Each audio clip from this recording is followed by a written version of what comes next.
Hi friends, ఈ వీడియోలో మనము రియాక్ట్ ఇంటర్వ్యూ క్వశ్చన్స్లో what are custom hooks in React ఈ క్వశ్చన్ మనము డిస్కస్ చేద్దాము.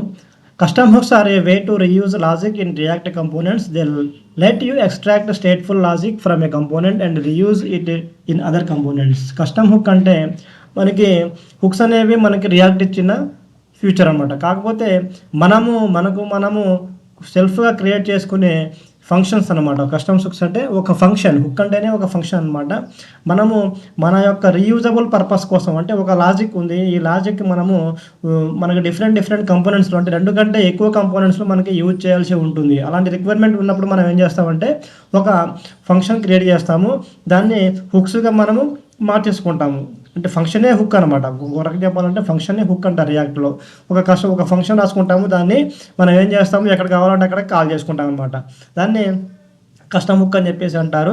కాకపోతే యూజ్ హుక్, యూజ్ స్టేట్, అలాగే మనం యూజ్ కాంటెక్స్ట్, అలాగే మన యూజ్ అని మనం వాడతాం అనమాట. ప్రిఫిక్స్ వాడుకో మనం యూఎస్సి యూజ్ అని చెప్పేసి మనము వాడవలసి ఉంటుంది కంపల్సరీ హుక్.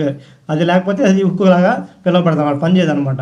అయితే మనం ఎలా క్రియేట్ చేయాలో చూసినట్టయితే we create a custom hook by defining a function that returns some state and or side effects. ఏదైనా కస్టమ్ హుక్స్కి మనకి ఫస్ట్ ఏం చేస్తాము, ఒక ఫంక్షన్ క్రియేట్ చేస్తాము, దాన్ని ఆ స్టేట్ డిఫైన్ చేస్తాము, వాటిని సైడ్ ఎఫెక్ట్లో మనము అంటే యూజ్ ఎఫెక్ట్లో మనం కాల్ చేస్తాం అనమాట. ఇలాగా ఈ స్టెప్స్ ద్వారా మనము కస్టమ్ హుక్ని క్రియేట్ చేసి దాన్ని ఏం చేస్తాం, మనం ఎక్కడ కావాలో ఆ కంపోనెంట్లోకి మనము కాల్ చేస్తాం అంతే. Custom hooks can be used for a wide range of purpose including మనకి ఎలాంటి రిక్వైర్మెంట్లో ఎలాంటి విషయాల్లో మనం కస్టమ్ హుక్స్ యూజ్ చేస్తామని చూసినట్టయితే managing form states.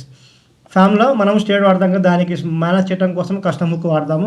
Handling API request ఒక ఏపీఐ రిక్వెస్ట్ మనము మల్టిపుల్ కంపోనెంట్స్లో యూజ్ చేయాలనుకున్నప్పుడు కస్టమ్ హుక్లో దాన్ని ఒక ఫంక్షన్లో క్రియేట్ చేసి దాన్ని కస్టమ్ హుక్గా మనము డిఫరెంట్ కంపోనెంట్స్లో మనము కాల్ చేసుకుంటాం అనమాట.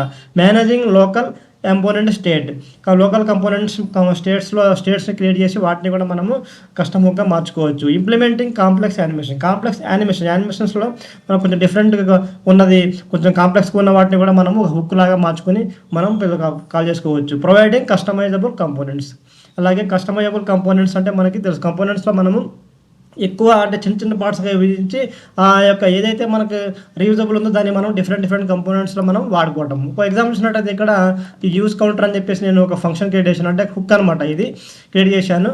దాంట్లో ఏం చేశాను అంటే ఇది యూజ్ కౌంటర్ని మనం ఒక కస్టమ్ హుక్ దీన్ని క్రియేట్ చేసేసి దాన్ని మనం ఇక్కడ కాల్ చేస్తాం అనమాట. అంతే, ఏం లేదు. ఇది కస్టమ్ హుక్.